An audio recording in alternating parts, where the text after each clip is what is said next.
नमस्कार, स्वागत है आप सभी का। मैं हूं आपके साथ कुमार कुणाल धीरज। खबरों की शुरुआत इस वक्त की बड़ी खबर से करेंगे, जहां मिशन काशी पर प्रधानमंत्री मोदी आज वाराणसी के लिए रवाना हो जाएंगे। आज वाराणसी दौरे पर प्रधानमंत्री मोदी रहेंगे। कई परियोजनाओं का वह लोकार्पण और शिलान्यास करेंगे। पीएम मोदी आज काशी को सौगात देंगे। लगभग 6,600 करोड़ रुपए की योजनाओं की वह सौगात देंगे। प्रधानमंत्री नरेंद्र मोदी आज काशी आ रहे हैं। बनारस से पीएम 6600 करोड़ की परियोजनाओं का लोकार्पण और शिलान्यास करेंगे।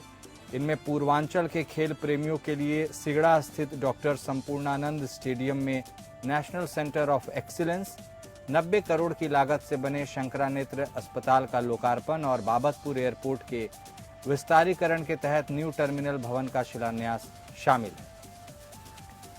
इस वक्त की बड़ी खबर, जहां प्रधानमंत्री मोदी आज काशी के दौरे पर रहने वाले हैं। कई परियोजनाओं का वह लोकार्पण और शिलान्यास करेंगे। प्रधानमंत्री वर्चुअली बागडोगरा, दरभंगा और आगरा एयरपोर्ट में नए सिविल एन्क्लेव निर्माण का भी शिलान्यास करेंगे। वहीं रीवा और मां महामाया एयरपोर्ट, अंबिकापुर पर बने नए टर्मिनल भवन तथा सरसावा एयरपोर्ट में सिविल एन्क्लेव निर्माण परियोजना का लोकार्पण करेंगे। पीएम के स्वागत की भी जबरदस्त तैयारी है। यात्रा मार्ग की सड़कों और प्रमुख चौराहों को पार्टी के झंडों और पताकों से सजाया गया है। प्रधानमंत्री की अगवानी सीएम योगी आदित्यनाथ और राज्यपाल आनंदीबेन पटेल करेंगी। पीएम सबसे पहले शंकर नेत्र अस्पताल पहुंचकर उसका शुभारंभ करेंगे और यहीं पर कांची कामकोटी पीठाधीश्वर जगत गुरु विजयेंद्र सरस्वती से आशीर्वाद लेंगे। इसके बाद रोड शो करते हुए शहर में आकर काशीवासियों के बीच होंगे। सिगड़ा स्टेडियम में आयोजित कार्यक्रम में प्रधानमंत्री लोकार्पण और शिलान्यास कर तमाम परियोजनाओं की सौगात देने के साथ ही काशी विश्वनाथ मंदिर न्यास द्वारा संस्कृत विद्यालयों और अस्पतालों में तीमारदारों के लिए शुरू की जाने वाली निःशुल्क भोजन व्यवस्था की घोषणा करेंगे।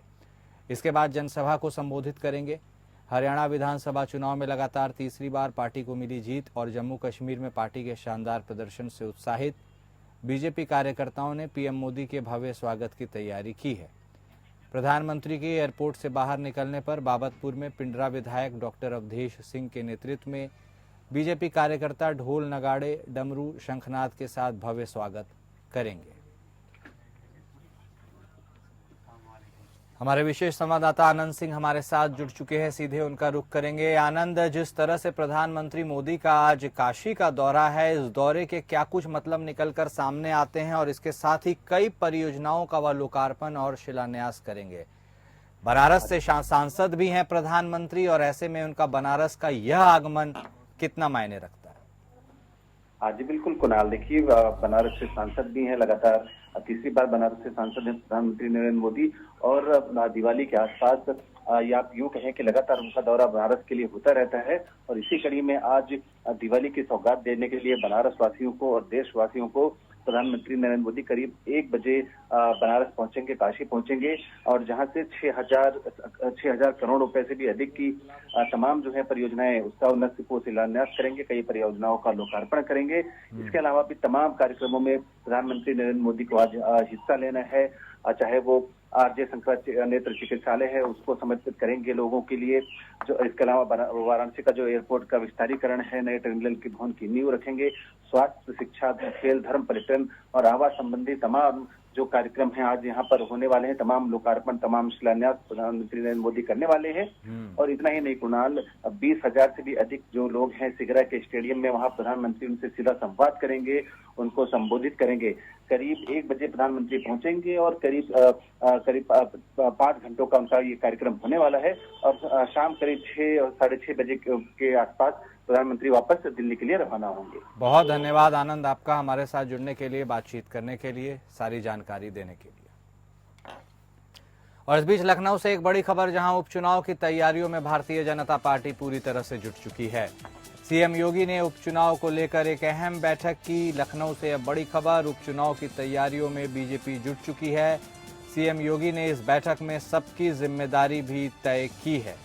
मंत्री से लेकर पदाधिकारियों तक की जिम्मेदारी तय की गई है।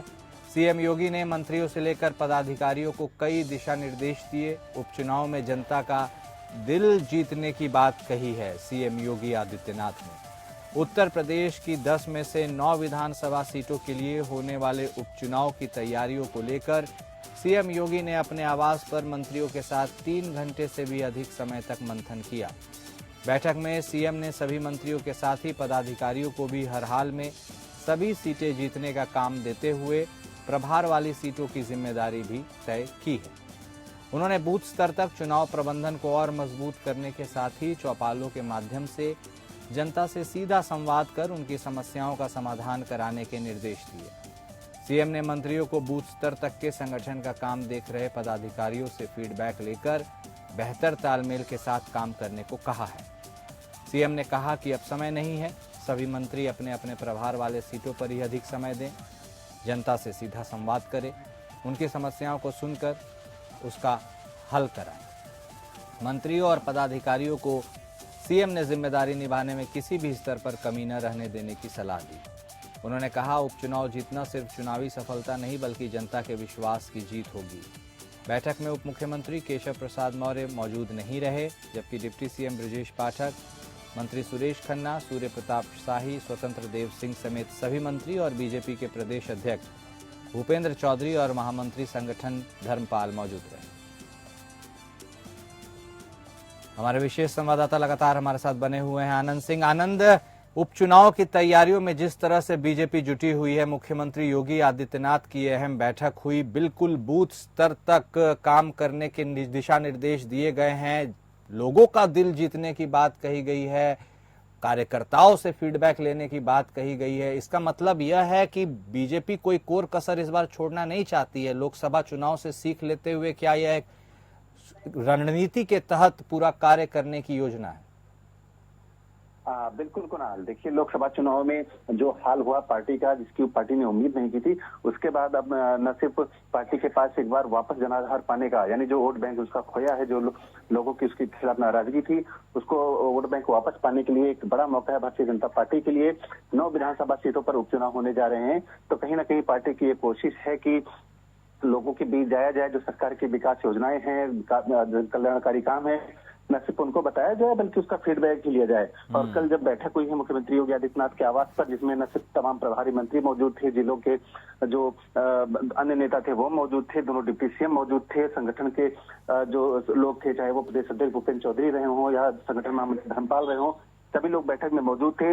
इस मुख्यमंत्री ने साफ तौर पर कहा है जो प्रभारी मंत्री हैं वो अपने अपने क्षेत्रों में रात बिताएं, वहां पर लोगों के बीच रहें, चौपाल लगाएं, लगातार प्रवास करें, लगातार संवाद करें लोगों से और ये जाने कि क्या दिक्कतें हैं लोगों के पास, लोगों की, और जो सरकार की योजनाएं हैं लोगों तक पहुंच रही हैं कि या नहीं पहुंच रही हैं, और अगर नहीं पहुंच रही तो क्या कारण है। ये तमाम चीजें हैं जो मुख्यमंत्री योगी आदित्यनाथ ने जिसके लिए दिशा निर्देश दिए हैं, क्योंकि बीजेपी की नजर 9 की 9 विधानसभा उपचुनाव की सीटों पर है और पार्टी का यह प्रयास है कि प्रदर्शन अगर इस चुनाव में अच्छा रहता है। पिछली बार अगर कुणाल बात करें कि अगर इन मिल्कीपुर को जोड़ लें तो जो टोटल 10 सीटें हैं उसमें 5 समाजवादी पार्टी के पास थी और 5 भारतीय जनता पार्टी, जिसमें 3 बीजेपी, एक निषाद पार्टी और एक अपना दल के पास थी।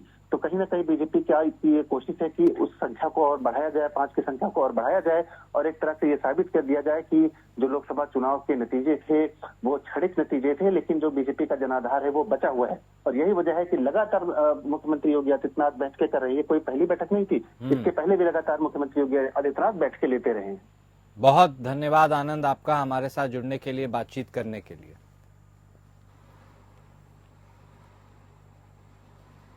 वहीं झारखंड विधानसभा चुनाव 2024 को लेकर इंडिया गठबंधन, कांग्रेस और झारखंड मुक्ति मोर्चा के बीच सीटों के बंटवारे को लेकर सहमति बन गई है।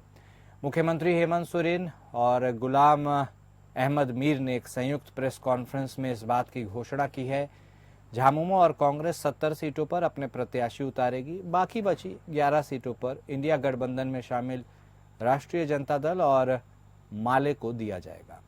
मुख्यमंत्री ने पत्रकारों को संबोधित करते हुए कहा कि हम 70 सीटों पर दोनों पार्टियों की सहमति बनी है, अन्य सीटों के लिए मंथन होगा।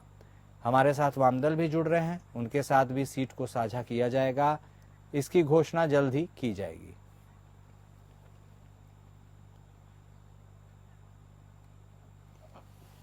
मैदान में भी जाने का हम लोगों ने निर्णय लिया। इस संदर्भ में 81 विधानसभा में जो हम लोग के इंडिया गठबंधन में हम लोग साथ रहे हैं, जेएमएम, कांग्रेस, आरजेडी के दलों के साथ इस गठबंधन में एक और सहयोगी गठबंधन में शामिल हो रहे हैं। लेफ्ट पार्टी की भी इसमें भूमिका होगी और इस चरण में, इस चुनाव में अभी जो पहले चरण में ये बातें तय हुई है कि राज्य के 70 सीटों पर इंडिया गठबंधन के जेएमएम कांग्रेस के प्रत्याशी होंगे। तो इंडिया गठबंधन में सीटों के बंटवारे पर आखिरकार सहमति बन गई है। 81 विधानसभा सीटों वाले झारखंड राज्य में 70 सीटों पर सत्ताधारी झारखंड मुक्ति मोर्चा और उसके साथ ही कांग्रेस मिलकर चुनाव लड़ेगी। मतलब इन 70 सीटों में ही दोनों पार्टियों के बीच सीटों का आवंटन होगा। अब बची शेष जो 11 सीटें हैं उन पर राष्ट्रीय जनता दल और कुछ लेफ्ट पार्टीज जो अब इस बार इंडिया गठबंधन के बैनर तले चुनाव लड़ेगी, उनमें यह सीटें बांटी जाएगी। इस बाबत इसकी औपचारिक घोषणा खुद झारखंड के मुख्यमंत्री हेमंत सोरेन ने की है। उसके साथ ही कांग्रेस के प्रदेश प्रभारी गुलाम अहमद मीर भी उनके साथ मौजूद रहे हैं और अब यह संशय के बादल छट गए हैं कि कौन कितनी सीटों पर लड़ेगा। यह फॉर्मूला भी बहुत जल्दी सामने आ जाएगा। हमारे सहयोगी ब्यूरो हेड अजय सिंह हमारे साथ जुड़ चुके हैं, उनसे बातचीत करेंगे। अजय, तो आखिरकार जिस तरह से चुनावी सुगबुगाहट अपने चरम पर है और अब बहुत कम ही समय बचा है जब चुनाव होंगे, ऐसे में सत्ताधारी झारखंड मुक्ति मोर्चा या इंडिया गठबंधन की ही बात करें तो अब वह फॉर्मूला निकलकर सामने आ गया है। 70 सीटों पर कांग्रेस और झामुमो और बाकी 11 सीटों पर आरजेडी और लेफ्ट। आपको इस समीकरण को देखकर क्या कुछ लगता है और क्या यह फॉर्मूला हिट साबित होगा या फिर अभी इसमें कितने सीटें किसे आवंटित की जाएगी ये निकल कर आना बाकी है? देखिए कुणाल, मैं बताऊं कि जब देर शाम तक, कल देर रात तक जब बैठक चली मुख्यमंत्री आवास पर, तो वो कांग्रेस और हेमंत सोरेन के आवास चली, तो उन्होंने दो लोगों ने मिलकर ये प्रेस एड्रेस किया और उन्होंने बताया कि ये जो 70 सीट पर कांग्रेस और जेएमएम लड़ेगी। लेकिन दिलचस्प बात ये थी कि वहीं रांची में ही तेजस्वी यादव, आरजेडी के जो तेजस्वी यादव थे वहीं पे मौजूद थे, लेकिन उनको वो प्रेस कॉन्फ्रेंस में शामिल नहीं हुए। संपर्क टूट गया हमारे सहयोगी के साथ, कोशिश करेंगे फिर दोबारा जुड़ेंगे। लेकिन उन्होंने एक महत्वपूर्ण बात की ओर इशारा किया है कि राष्ट्रीय जनता दल की तरफ से तेजस्वी यादव रांची में मौजूद थे, लेकिन वह इस प्रेस कॉन्फ्रेंस में शामिल नहीं थे। इसके क्या मायने निकल कर आ सकते हैं ये अलग बात है, लेकिन हो सकता है अपनी उनकी अलग बिजी शेड्यूल के चलते वो इसमें शामिल नहीं हो पाए, क्योंकि उनके सीटों का भी आवंटन अभी नहीं हुआ है। कांग्रेस महासचिव प्रियंका गांधी वाड्रा चुनावी पिच पर डेब्यू करने जा रही हैं। वह केरल की वायनाड लोकसभा सीट से चुनाव लड़ेंगी, जो उनके भाई और कांग्रेस सांसद राहुल गांधी के छोड़ने की वजह से खाली हुई है। प्रियंका गांधी वायनाड लोकसभा सीट से अपना नामांकन 23 अक्टूबर को दाखिल करेंगी। इस दौरान राहुल गांधी भी उनके साथ मौजूद रहेंगे। अपना नामांकन दाखिल करने से पहले प्रियंका गांधी रोड शो भी करेंगी। आपको बता दें कि झारखंड और महाराष्ट्र के विधानसभा चुनाव के साथ ही 14 राज्यों की 48 विधानसभा सीटों और 2 राज्यों की 2 लोकसभा सीटों पर उपचुनाव हो रहे हैं। जिन 2 लोकसभा सीटों पर उपचुनाव के लिए तारीखों का ऐलान हुआ है, उनमें राहुल गांधी के इस्तीफे की वजह से रिक्त हुई केरल की वायनाड लोकसभा सीट भी शामिल है।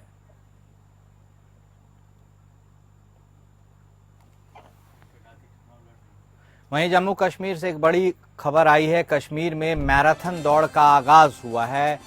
वहां के मुख्यमंत्री उमर अब्दुल्ला और अभिनेता सुनील शेट्टी ने इस मैराथन को हरी झंडी दिखाई है। इसमें कई अंतर्राष्ट्रीय धावक भी अपना दम दिखा रहे हैं। तो यह बड़ी खबर आ रही है कश्मीर से, जहां एक मैराथन दौड़ का शुभारंभ किया गया है, आगाज किया गया है। आपको बताते चले कि अभी कुछ दिनों पहले ही जम्मू कश्मीर के मुख्यमंत्री के रूप में उमर अब्दुल्ला ने शपथ लिया था और अब उनके शपथ लेने के बाद ही एक मैराथन दौड़ का आयोजन किया गया है, जिसे उमर अब्दुल्ला और सुनील शेट्टी जो अभिनेता हैं उन्होंने हरी झंडी दिखाकर रवाना किया। इसमें कश्मीर के सैकड़ों युवा और कई अन्य लोगों ने हिस्सा लिया।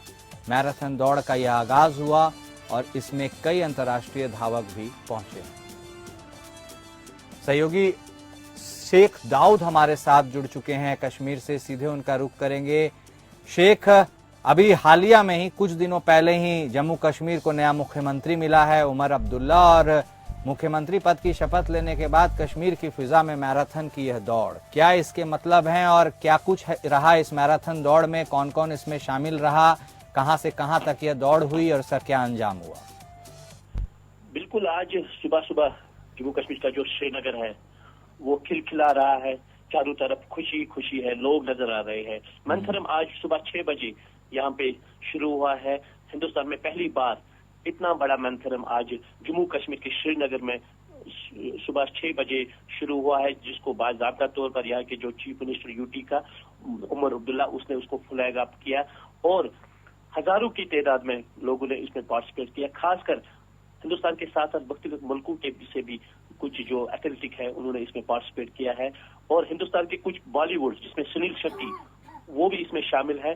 तो कहीं ना कहीं इससे जम्मू कश्मीर में जो सपोर्ट्स और टूरिज्म में बूस्ट मिलेगा। तो कहीं सपोर्ट्स के साथ हमने बात की तो उन्होंने ये कहा कि जो जम्मू कश्मीर है, खासकर श्रीनगर का जो इस वक्त मौसम है, खुशहाल है, मौसम अच्छा है, लोग अच्छे हैं।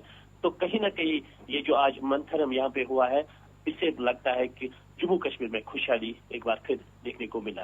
जी, बहुत शुक्रिया शेख हमारे साथ जुड़ने के लिए। तो हमारे संवाददाता शेख दाऊद बता रहे थे कि जम्मू कश्मीर की फिजा में आज एक सुखद सा माहौल वातावरण रहा, एक मैराथन दौड़ का आयोजन किया गया। और इस बीच राजस्थान से एक बड़ी खबर आ रही है, जहां धौलपुर में एक भीषण सड़क हादसा हुआ है। इस भीषण सड़क हादसे में कुल 11 लोगों की मौत की खबर आ रही है।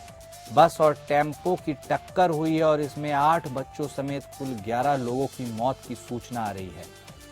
राजस्थान के धौलपुर से यह दिल दहला देने वाली खबर सामने आई है।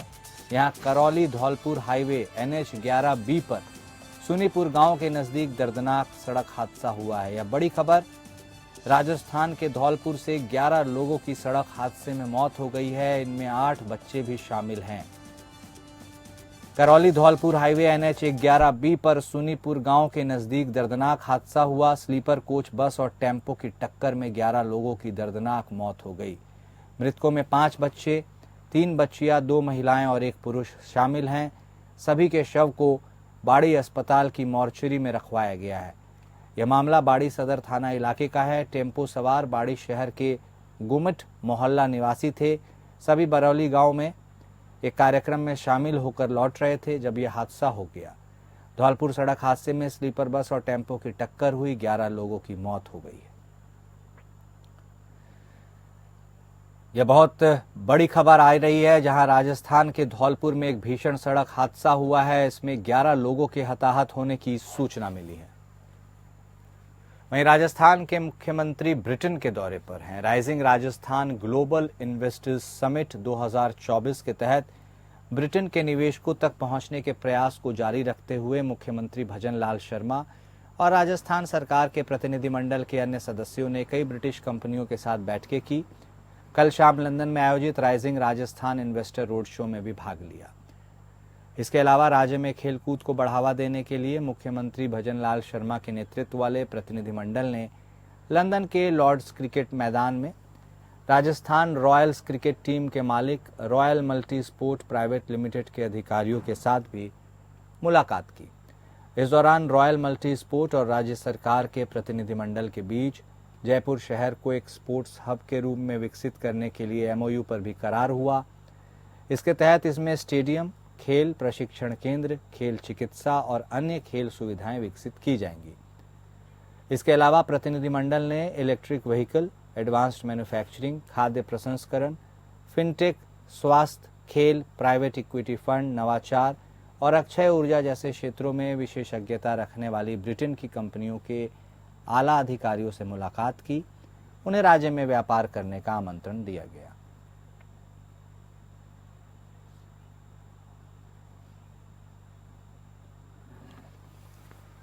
हिजबुल्लाह ने लेबनान में इजरायल की इमारत पर ड्रोन अटैक किया है। इस हमले के जरिए प्रधानमंत्री नेतन्याहू के घर को निशाना बनाने की कोशिश की गई। इजरायल में हाइफा कैसरिया इलाके में यह हमला किया गया। प्रधानमंत्री नेतन्याहू के प्रवक्ता ने बयान जारी करते हुए कहा कि प्रधानमंत्री के घर की तरफ एक यूएवी लॉन्च किया गया था।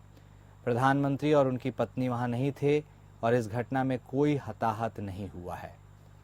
इजरायली सुरक्षा बलों ने इस हमले की पुष्टि करते हुए कहा कि ड्रोन एक खुले इलाके में गिरा जिसमें कोई हताहत नहीं हुआ। आईडीएफ का कहना है कि सुबह हाइफा क्षेत्र में बजने वाले वार्निंग सायरन लेबनान से दागे गए रॉकेट से बज उठे थे। इजरायली मीडिया के अनुसार दक्षिणी हाइफा के कैसरिया में इजरायली प्रधानमंत्री बेंजामिन नेतन्याहू का निवास है। उसके पास एक ड्रोन में धमाका हुआ है। लक्ष्य को भेदने में ड्रोन सक्षम था और जो जानकारी सामने निकलकर सामने आ रही है उससे पता चला है कि ड्रोन सीधे अपने लक्ष्य को हिट करने में सक्षम था। इजरायली सुरक्षा बलों ने स्वीकार किया कि ड्रोन ने उसका एयर डिफेंस सिस्टम हमले में रोकने में विफल रहा, जिसकी वजह से यह हमला हुआ और उसके इलाके में यह ड्रोन एंट्री कर गया। और फिलहाल इस बुलेटिन में अभी के लिए इतना ही। नमस्कार।